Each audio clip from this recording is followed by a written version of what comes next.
IAS की तैयारी कर रहे मेरे dear friends, sisters, brothers and my dear family, एक बिहारी सब पे भारी परिवार में यूपीएससी सिविल सर्विस एग्जामिनेशन के honest and successful exam focused preparation के लिए जो हमने मैराथन क्लास शुरू की है, उनके यूपीएससी गाइडेंस पार्ट में मैं आपका वेलकम करता हूँ। फ्रेंड्स, बहुत दूर आ गए हम इस बात पर बातें करते करते कि ये जो क्रिटिकल एनालिसिस स्किल है, इसको कैसे डेवलप किया जाए, क्योंकि बहुत इम्पोर्टेंट हो जाता है अगर आप यूपीएससी सिविल सर्विस एग्जामिनेशन के जो क्वेश्चंस पूछे जाते हैं उनके पैटर्न को देखें, उसको ध्यान में रखते हुए कि अलग अलग तरीके से आप कैसे अपने क्वेश्चंस का आंसर दे सकते हैं। उसके लिए इस स्किल का सीखना बहुत ज़रूरी है। हमने काफ़ी चीज़ों पर बात की कि इस स्किल को कैसे डेवलप किया जाए। इसमें कई सारे फैक्टर्स थे जिनका अलग-अलग रोल था। हम लास्ट फैक्टर पर अभी बातें कर रहे हैं कि जो ओपन माइंड है, इसका क्या रोल होता है इस स्किल को डेवलप करने में।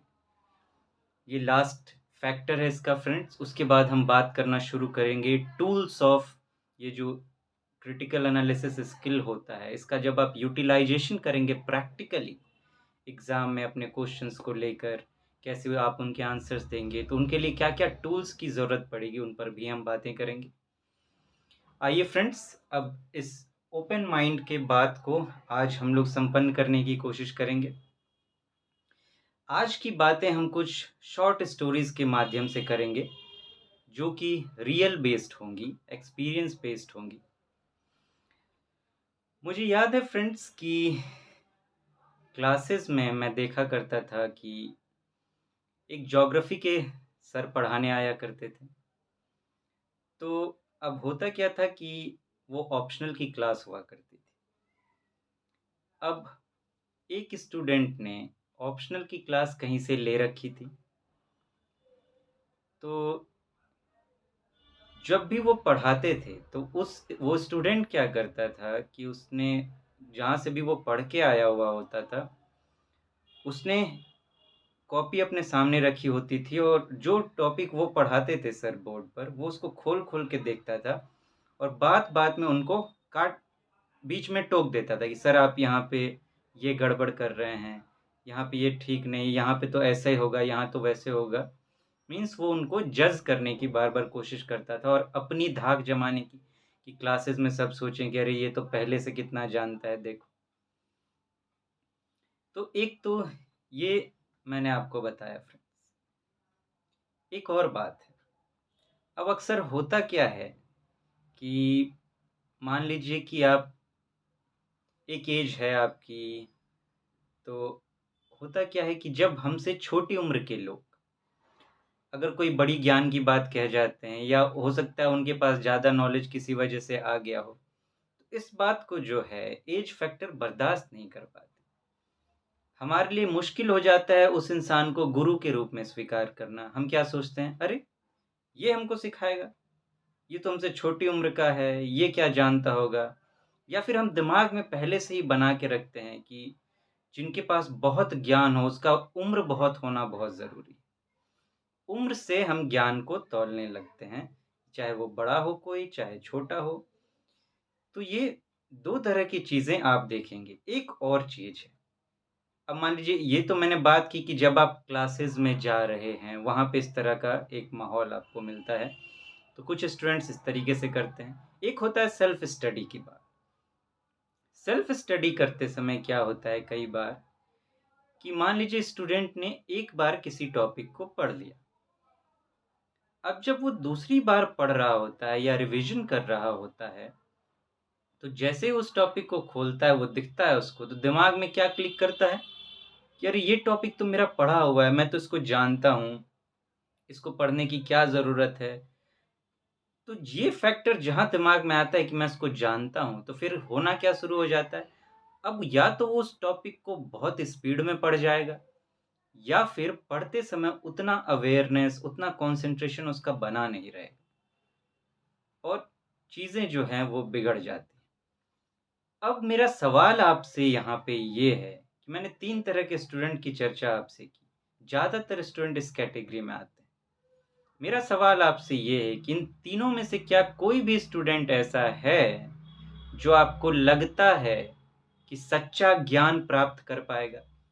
या फिर मैं आपकी भाषा में बात करूँ तो सिविल सर्विस एग्ज़ामिनेशन की यूपीएससी की सही प्रिपरेशन वो कर पाएगा, सही तरीके से वो स्किल डेवलप कर पाएगा कि वो एक बेस्ट कॉम्पिटिटर बन सके या फिर जो बेस्ट कॉम्पिटिटर्स होते हैं, उनमें वो शामिल हो सके। क्या इन तीनों में से कोई भी ये कर पाएगा?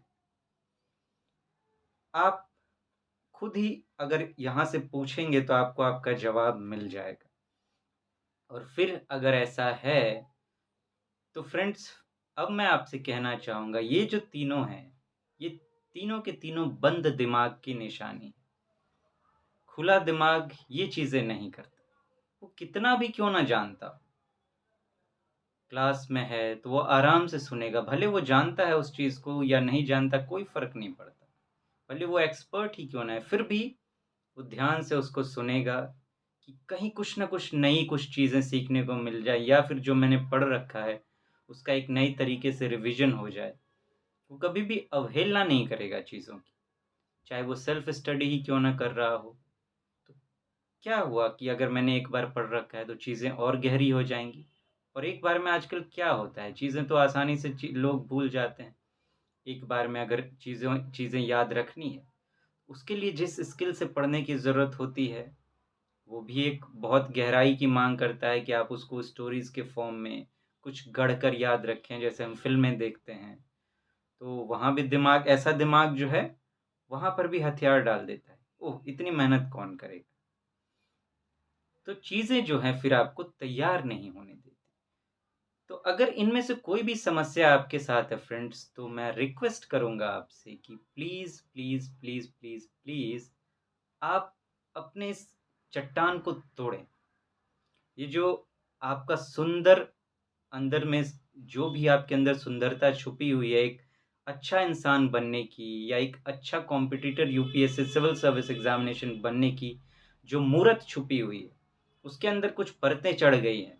बस छेनी हथौड़ी से इस परतों को तोड़िए, एक सुंदर मूर्ति का निर्माण करिए, आपके अंदर वो है, इन चीज़ों को हटाइए। तब आप देखेंगे कि आप कितने आसानी से जो यूपीएससी सिविल सर्विस एग्ज़ामिनेशन की तैयारी है, इसको सँभाल पाएँगे। इसको सँभालना बहुत ज़रूरी है। अगर गलत तरीके से गए तो तैयारी छोटी नहीं होती, एक लंबा टाइम पीरियड होता है, जिसमें आपको तैयारी करनी होती है।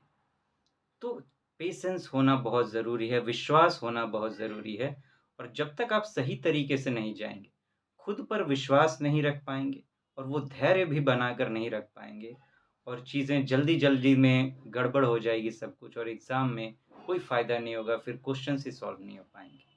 तो प्लीज़ आप इसको कर देखें, फिर आगे बातें करेंगे। Thank you so much. Have a nice day. नमस्ते जी।